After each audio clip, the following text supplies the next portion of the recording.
of this country and the people of the world, and their heart and their endurance and just relentless coming back. And they've been in this room, and we've gathered with our community, and they go around the country doing that. And it's just, I'm so deeply grateful for the small wins, the huge wins, the daily commitment that you take, that Mark takes and makes space for in their lives. And we're so grateful to support it in any way we can. And each of you is so much of that support and the way that we all connect and get together and take this work out every day. So here, thank you. Thank you.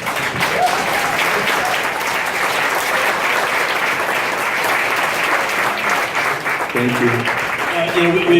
We've been showing the movie around the country, and one of the things I love most is that no matter what state we're in, when that New York section comes on, people break into applause. Doesn't matter what. And so I was thrilled. I stepped into the theater tonight just to see how it went over, and you guys were very warm when that was on. Thanks so much for coming out. This is huge for us. I think we're winding down kind of a 40-city tour, but we hadn't shown it in New York City. Both Mark and I live here in New York, and so it was very important for us to get you guys out. Thanks so much to Paulette and Paula and Sarah and Amy and the whole team here, because it's such an incredible space, evidenced by the fact that you guys are here. I mean, it's really powerful. I don't really know if we want to start with a question. Maybe I should come up with something for Mark. What do you think? I'll answer a question. You'll answer a question? Okay. I want to say thank you, everybody, for being here, and should we stand up so everyone can see each other? Thank you for everyone being here, coming to the screening. It's an amazing group. We were afraid that no one would show up. I see a lot of friends here tonight, so that's cool. We were afraid no one would show up, so it's nice to have so many people here. Why would no one show up? I'm here. That's true. Forgot about that. We did an event in Sarasota, Florida a week ago or so. It was so incredible. I mean, what's been most powerful about this is the film gives you this kind of big nationwide look at the issue. But we're going around the country state by state and showing it. And then afterwards we invite local folks up on stage, because people in the crowd want to know, okay, we've just seen this big nationwide look, what's going on in our backyard? And so we're going to talk a little bit about what's going on here in New York. Mark has been incredibly involved in this issue for a number of years. I mean, how are you feeling at the moment about where we are in New York? Is there anything you'd like to see us put more energy into, more effort into?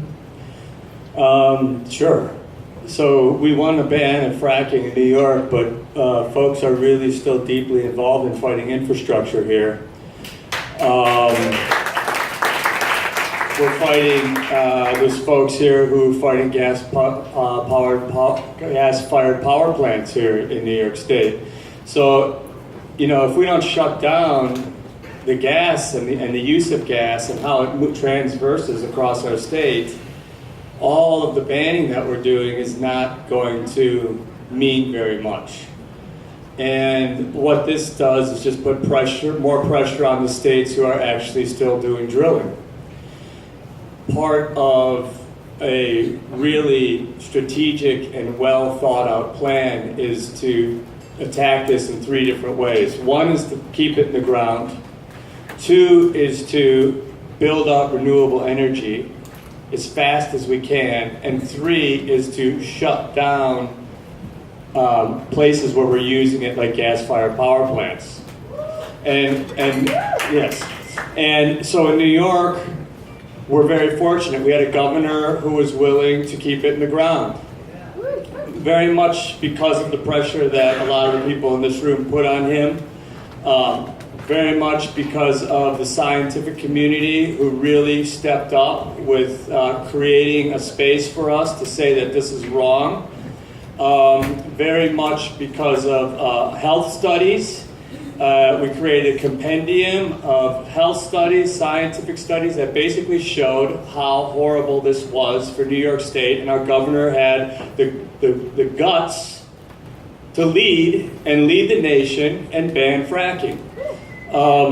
Now we're also leading the nation in renewable energy. I mean, the great story about New York State is we are actually leading the nation in renewable energy build-out. People don't know that.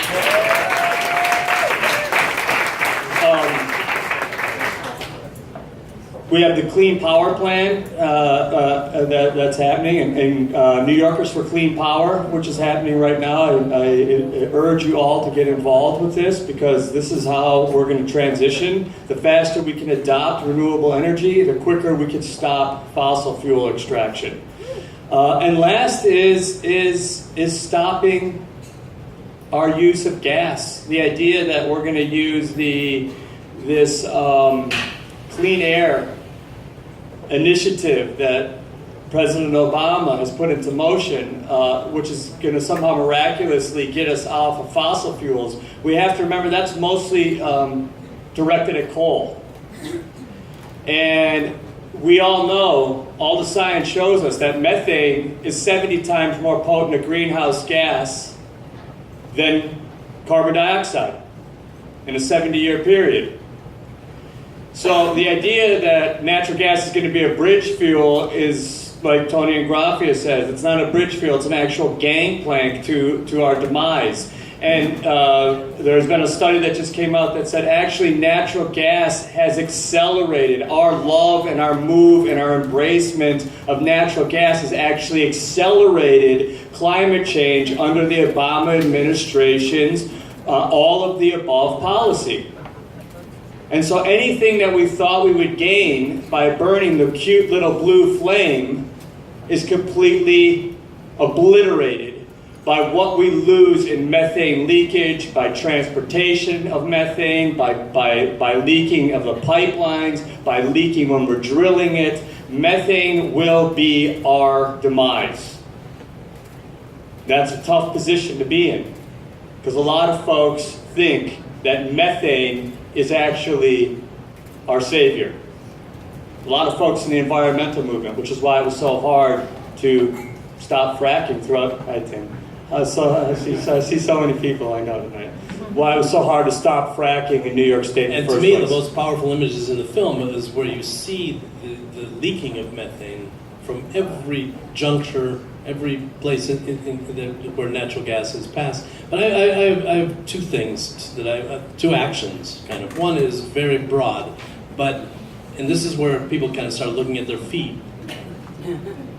But think about what you have done personally in the last 6 months to lessen your impact and your demand for fossil fuels. Okay, because I mean the problem is that this is only going to change if we all kind of join in this together. And it's great to show up and watch the films and participate, etc. But man, you got to do something, beyond that.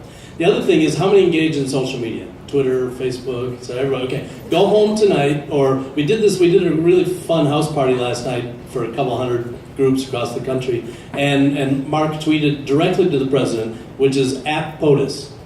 At POTUS, at President of the United States. So tweet tonight to President Obama and say, just saw this very cool film, watch this film. Please, President Obama, watch this film at POTUS. Because politicians today pay a lot of attention to social media. Today we know he got at least 500 reshares of that tweet that Mark sent out last night. We want to double or triple that tonight, which would be fantastic. If you go to my Twitter feed, you can actually, it's on there, it's maybe only 3 or 4 deep into the Twitter feed, and you could because repost the president's got, 6, 7, 8 months kind of in the presidency now, and we feel that he's willing to make some changes, and Mark's asks at the end are very, very simple, very straightforward. Stop drilling on public lands, meet with victims of fracking, and I'm feeling like setbacks. EPA. Oh, EPA. Get the EPA to engage EPA to deal with water contamination. I'm feeling like Rick Perry all of a sudden. I can't remember the 3 E's. Thank you, Julia. That was Julia Walsh. The Clean Air Act. Well, enforce the Clean Air Act, enforce the Safe Drinking Water Act. And that's the thing, in the United States, we have incredible environmental laws on the books. It's just that, the lobbyists have figured out a way to circumvent them and ignore them. And we, as the voters, need to stand up and remind our politicians that those things are already on the books. I mean, the Safe Drinking Water Act should protect us from a lot of these concerns that fracking is worrying us about, but it doesn't. No. So, I don't know, maybe we don't want this to go on forever. Maybe we can take a couple questions. Sure, good start. Hello. You go first. No, go ahead. I'll repeat. What about our program in the Democratic Party that proposes to fracking safe? What do we do about a candidate who's a Democratic candidate who says fracking is safe? Well, we hope that there is not a candidate who says fracking is safe, that whatever manipulation it requires, they will, by the time they're running for office, they will take that back. I think that's the hope. Yeah. We either get another candidate, Right. I mean, or we really, really, really push that candidate our way. And we own the URL dearpresidentclinton.com. And if that's the way it goes, it's not probable, but it's for certain that we're going to turn this film into that film. Hi, this is Sansara Taylor. Sansara, hi. How Hi. you doing? I'm good. It was a beautiful movie. It was very powerful and brings us up against the science, the reality in people's lives, the devastation to the environment and to future generations of what's being done. I want to use the word capitalism, which is You can use that. Yes, because it's a system driven by profit, and the corporations and the capitalists are forced to compete with each other, to expand or die, and they have to do what's profitable. And I think that's a lot of what's behind driving this in the film. I have a question, but I also have an invitation for everybody, which is, I have a question. I want to invite people, though, up to Revolution Books, which is in Harlem, which is a place to learn the science, to learn more about this. We screened one of your earlier films there, and to meet the leadership of Bob Avakian, who's developed a strategy for an actual revolution to overthrow capitalism and build a real communist alternative. So it's an invitation up in Harlem. And my question for you is, you painted a very powerful picture of the climate devastation in this country. But as we know, it's a global climate problem. And I wondered what lessons you have from this film, and if you expand outward, if we don't solve this problem on a global scale, it doesn't matter what we do in our own backyard. So I just wonder if you could speak to that part of it.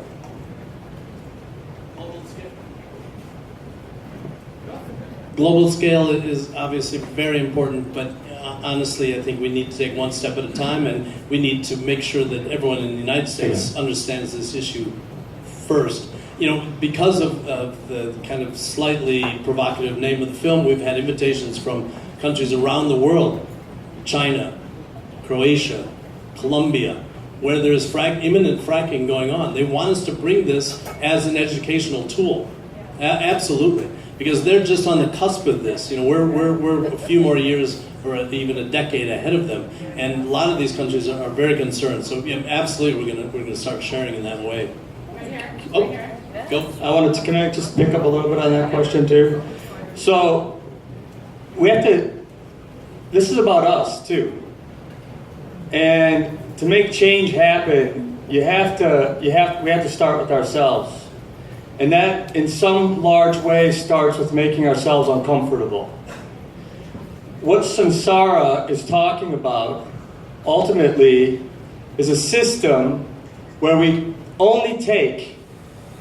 We take and we take and we take, and we do not replenish. It's not reciprocal. And what we're seeing now is the limitations, the physical limitations of this system. And it's not going to go backwards. We're not going to suddenly find some huge amount of some sort of substance that's all of a sudden going to make us be able to continue taking and taking and taking without putting back. And it's a systematic problem. Whether we're talking about people, the way we treat our working class, and how we take and we take and we take from them without putting back, without letting them be with their children, without giving them the time to spend to rear their children. And so it's a tough discussion to have. And there's some very, very important people in this room. But the system as a whole is failing us. And it will continue to fail us.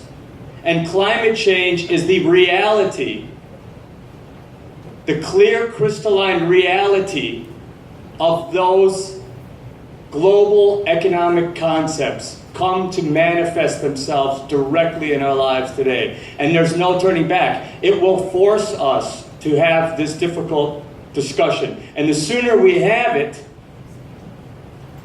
the better off our children will be. Because ultimately, that's what we're talking about here. That's why I'm here.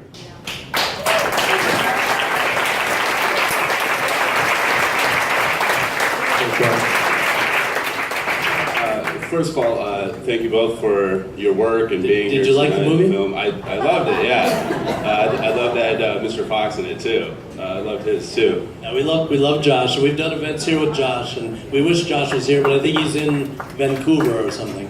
So my question to you, I know the environment and the health and safety is equal in all 50 states, and New York being the first state to ban fracking, what do you consider the next state or an important next state to ban fracking? For an example, Michigan's surrounded by the fresh water of the Great Lakes. So do you think that there are certain governors or certain states that will be next on the list to ban fracking? Well, I think one incredible irony, of course, is that Governor Cuomo is a Democrat, Governor Hickenlooper in Colorado is a Democrat, Governor Brown in California is a Democrat. It's not relevant to party. I'll let Mark talk a little bit about Colorado, but we've toured the film recently in California, where it's obviously, you see in the film, it's a very kind of secret, silent reality that oil and gas is a huge part of their economy. We scoured video looking for any small piece of tape we could find of Governor Brown talking about leaving fossil fuels in the ground in California. He never says it. He went to the Vatican, he lectured the world on leaving fossil fuels in the ground, but he never says that at home in California because his economy, he doesn't believe his economy can afford it. We disagree. We made a specific film, a half-hour film. It's called, originally, Dear Governor Jerry Brown. Yeah, we're on our Dear series. We've done Dear Governor Cuomo, Dear Governor Brown, Dear President Obama, Dear Hillary Clinton's coming next, and I actually worked on Dear Bernie Sanders, maybe? Yeah.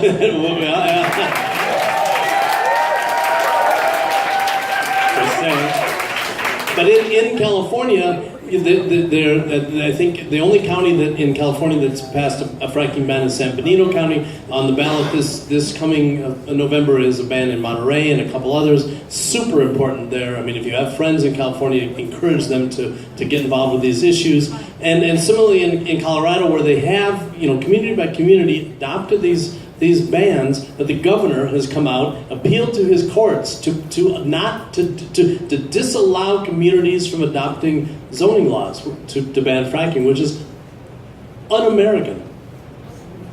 Deeply un-American. Deeply un-American. Congratulations on an amazingly powerful film and on all your years of working on this issue.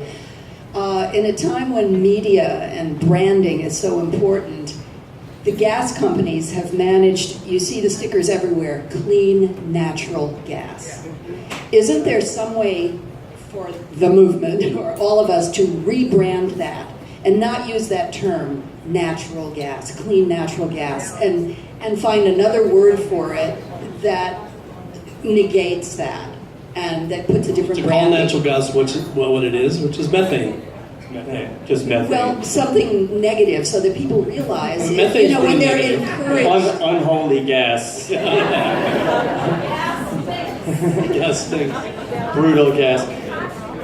But I'll talk a little bit about that. What we're seeing here is a crisis of credibility in our institutions. Even Exxon, even the fossil fuel industry. Do you know how many dollars they have to put down in order to keep that meme going? For every $100,000 that they have to spend to keep that meme going, we spend a penny. And we're winning. And we're going to win. And today, there was a shareholders revolt at Exxon today. I don't know if anyone heard about this. Where they literally took over the shareholders meeting and insisted that they bring in a climate change specialist on the board. Now it didn't make it, but the jig is up. They're going to be blamed for millions of people losing their lives. They have a direct link to climate change. And we have an attorney general here in New York State today who's willing to take them to court over this and try them for RICO, for doing the same shit that tobacco companies did to us, 30, 40 years ago. It's the same exact play. And they're using the same freaking lawyer. Talk about hubris. We should be outraged. And we are. But what I'm driving at is they're losing ground. We're actually gaining ground. And so yes, they use natural gas, but how many times do people sit through those and glaze over, knowing that they're being screwed and ripped off, but they don't have a place to go? That's why we stay. That's what denialism is about. It's about choosing between a future that seems impossible to you and the present that you have now. For so long, they basically were told that if you wanted to move to renewable energy, you had to live in a fucking house lit by candles with no heat. You couldn't cook your food. You died in the winter, right? You walked to work till your feet bled. That's not a reality. And what happened in Germany over the weekend? What happened in Germany over the weekend? 100% renewable for the entire country.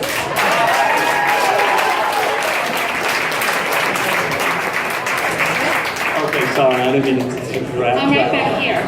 I'm But over you know, here.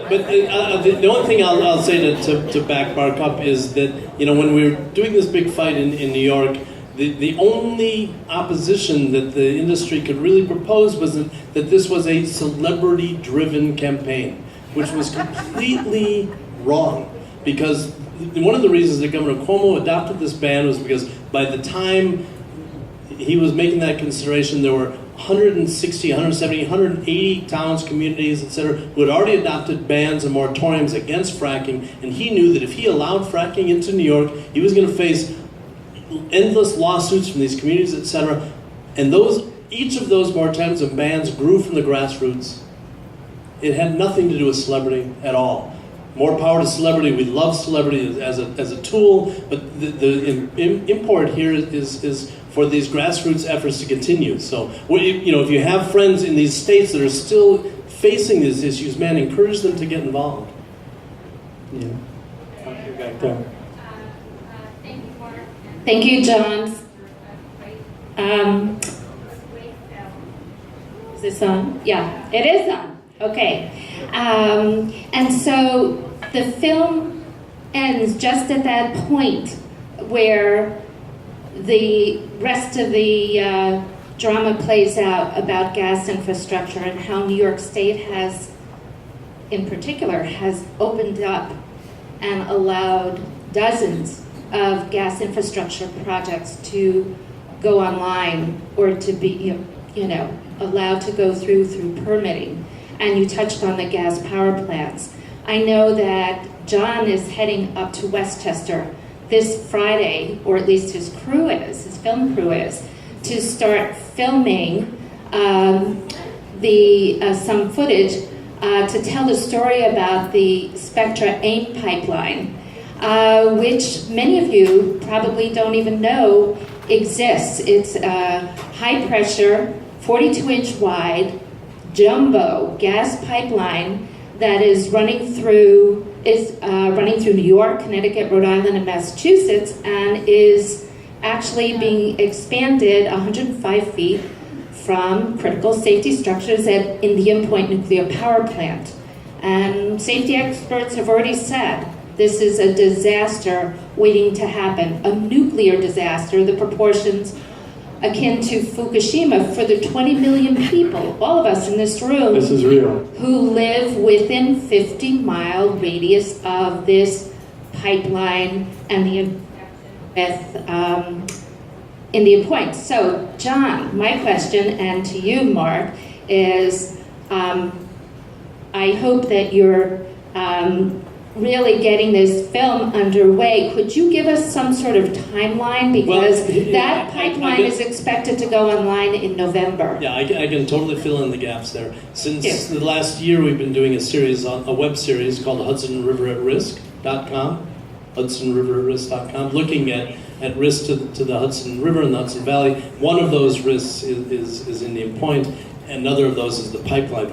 That's what we're starting to film now, is the pipeline issue. But it's related to the fracking issue, because my question to the folks who really study the problems at this leaky nuclear plant that we have sitting right on the Hudson River is, why aren't people more upset? You know, why? And then the expert just. Well, the experts just say it is such a monumental potential nightmare that we don't even want to allow our minds to go there, because it is so big. But, you know, if we're able to hound Governor Cuomo with ban fracking now signs, follow him everywhere, convince him that this is the wrong thing, why aren't we doing the same thing in regard to Indian Point and these pipelines? That's where this energy needs to go next. I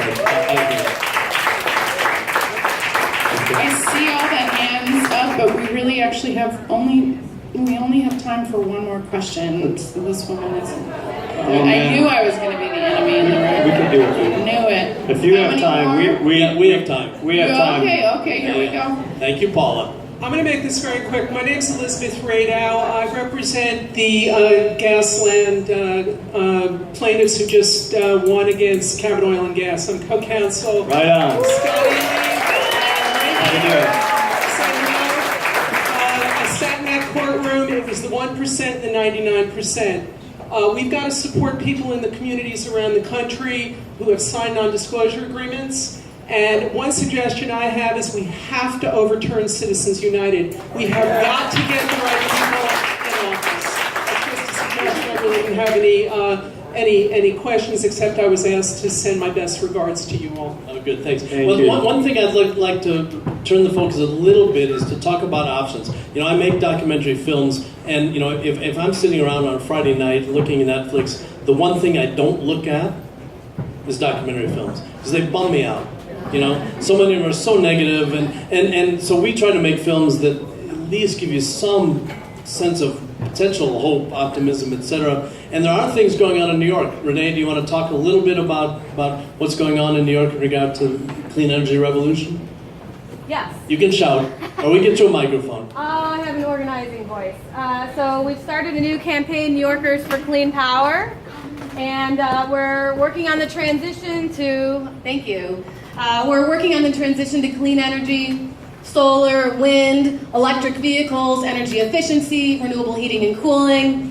We have this unprecedented grassroots movement to ban fracking here in New York, and it's also going to take that sort of grassroots movement and momentum to make the transition to clean energy. Here in New York, we have $5 billion to the Clean Energy Fund that Governor Cuomo is investing in clean energy. He's put a mandate Did you say $5 billion? $5 billion. With a B? With a B. And so, you know, we are really looking at our governor wanting to go in the right direction. We obviously have to hold him accountable on all fronts, and there's a lot of grassroots groups represented in this room who've been working on the movement to ban fracking, to ban infrastructure, and now we're all, really looking to band together for this movement for clean energy. We're going across the state. We've been in Binghamton, Syracuse, Buffalo, and we're continuing to do a lot of work to really get renewable energy implemented on the ground in all of these different sectors and grow jobs. There's a job study that just came out showing that more than 85,000 people in New York are employed in the clean energy sector. That's more than bars, mechanic parts industry, and investment banking industry combined in New York. So we are really, leading the way. I just, worked with Julia for 5+ years on and Mark and John on the campaign to ban fracking. So we have the people working on that movement, now working on this movement. So we're really, able to wrap it all up here. And it's going to take some years. It's not going to happen tomorrow. But if we keep working together to push back infrastructure and to push forward clean energy, we can lead the nation again, and we can lead the world.